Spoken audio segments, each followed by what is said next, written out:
Hey everyone, today we're going to talk a bit about how the housing market today compares back to the housing market in 2008.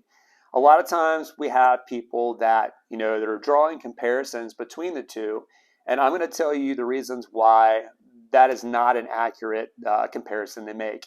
So back in 2008, and I started doing mortgage lending in 2005, so I lived that era. Basically, if you could sign your name and had a heartbeat, someone was going to give you a loan to buy a house. I mean, there was just the subprime, non-prime mortgage world. You could have a 580 credit score, no documentation of income, no documentation of assets, and borrow 100% of the purchase price, sometimes more, to purchase a home. And someone had a loan program that was going to enable that to happen. That doesn't exist today. The credit requirements for mortgage products today is significantly different. You're not going to find those no income, no asset loan products with low credit score requirements and no documentation whatsoever, basically, like you could find back in 2008. So the mortgage world has significantly changed in regards to the products that are offered and the requirements for the existing products that exist today. Also, back in 2008, there were a lot of practices going on in the appraisal world, the mortgage world, real estate, things of that nature, fraudulent practices that led to the property values being overinflated. There weren't checks and balances in place back in 2008 for basically collateral representation through appraisal reports like there are today. Underwriters for mortgage companies, when they review a loan file, one of the major pieces of credit qualifications or qualifications in general for a mortgage is the collateral piece. We have to make sure that the property is worth what you're paying for it if we're going to lend the money on the property secured as collateral for our loan. We want to make sure that in the event that you ever default on the loan, that there's adequate equity in the property, that if we have to take it back and sell it, we're going to make our money back. And so we're protecting ourselves, but we scrutinize over appraisal reports to make sure that the opinion of value that's given by the appraiser is well supported based upon recent sales comparables. The adjustments between properties on the appraisal report aren't excessive. There's also checks and balances in the automated underwriting systems for Fannie Mae and Freddie Mac.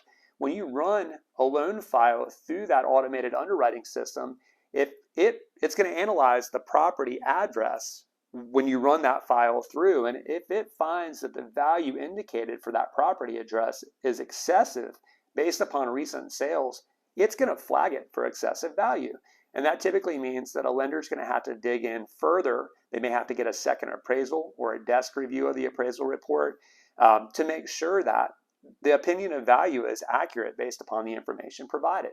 So the world today, as it pertains to valuations on property, and also the mortgage world, is completely different than what it was back in 2008.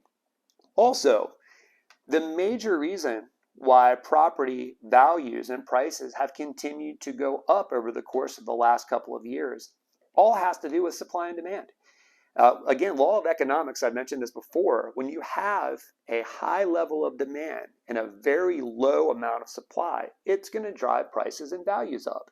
The imbalance between supply and demand that has existed for the last year or so has been so significant. People coming into the market, willing to pay over asking price, paying cash. They don't really care what the property is worth, to be honest with you. They're having such a hard time finding a property. They're willing to pay basically whatever it takes to get it in a lot of cases.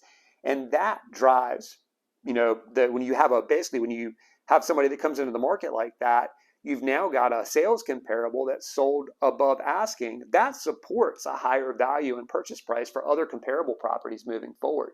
So that imbalance of supply and demand that has existed over the course of the last year or so is so significantly different than what the level of supply and demand was back in 2008. You had a much higher level of supply to meet the demand back in 2008. So as going back to touch on what I mentioned earlier, the primary reason why values were going up so significantly back in 2008 had to do more so with the lack of checks and balances on the appraisal side. So for those reasons, and well-founded reasons, I can, absolutely say that there is a distinct and definitive difference between the market of today and the market back in 2008. As always, if you have any questions or you want to discuss further, we're always here to help. Feel free to reach out anytime. Have a good day.